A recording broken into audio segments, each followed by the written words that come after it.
Hey y'all, so this is the next video in the new agent series, and this is a big question that me and my colleagues get a lot, and that's whether or not you should leave your job. Y'all, this is y'all's sole discretion. No agent runs their business the same, and no agent makes the same amount of money, and agents really don't have, like, we don't know what you got going on. So an agent who has a husband or a wife or whatever that makes a lot of money and lets them just do real estate as free as they want to, their pockets are gonna look a lot different because their husband or wife is paying all the bills, and whether they sell a house or not, all their bills still gonna get paid, right? And then, you have a single mom who has to bring their children on every showing. They're struggling with gas money. They pay all of their own bills, barely can get government assistance. And you need a closing or you need something to happen. There are also people who have full-time jobs that do this only on the weekends or only on the sides. You can't take on as many clients because you can only show houses after 5 o'clock or whatever the case is. So everybody's situation looks a little bit different. You will need money to get in. So you will need money to take your courses, to actually take the test. You got to pay to take the test. You're going to need money to sign up to your brokerage, to get marketing, to get shirts, to get business cards, to get open house signs, to get lock boxes. You need to even apply to get your license after you pay to do the classes and pay to take the test. You are going to need money for these things. And so if you are on a job and you are struggling to, like, it's just really messing with your mental health, you sick of the job, you want to leave, do not leave that job thinking that you are going to jump in the industry and just take off. You need to have a little bit of savings.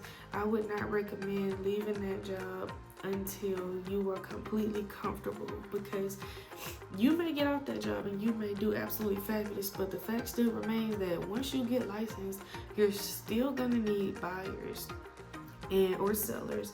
You're still gonna have to wait the time for the buyer to find a house, or wait for the time for a seller to find a client.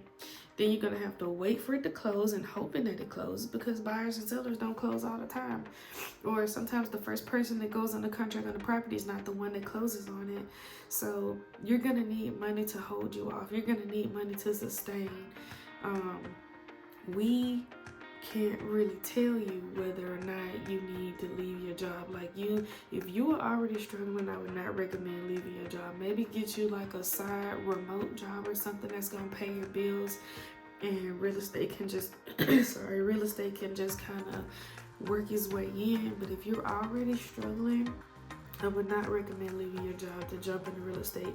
If you have an additional partner or additional spouse that's helping you, that would be amazing, because that'll give you more time to learn and make errors and all that good stuff. Get you some coaching, get you some mentoring. But if you just leave your job for real estate is slow, and it's a numbers game, and it just kind of depends on how many people you talk to.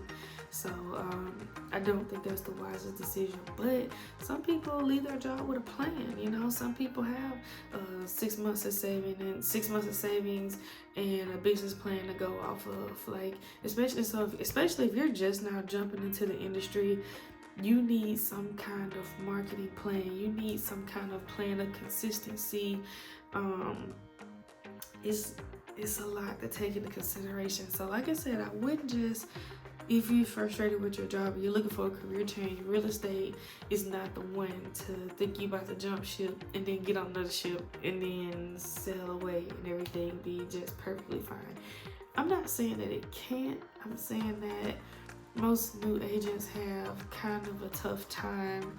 And even say if you do jump ship, you go and get a mentor or a coach, and all coaches, you're gonna have to pay them. But you say if you go out and get a mentor at your brokerage, your mentor not only are your first 3 transactions you know, you have to pay your regular fees, but you're also going to have to pay that mentor probably 25 to 30% of your first 3 transactions, and that's for them to hold your hand, look over your contracts, be there for you when you need them. And that's if you get a good one, because a lot of people get a mentor who just was like, oh, let me be your mentor, and they didn't mean no good by them. They just wanted the extra money. So if you don't got a mentor and you go to another, and I'm speaking from experience, you go and you get another mentor at a different brokerage, or you go pick up another mentor, they're gonna want that 30% as well.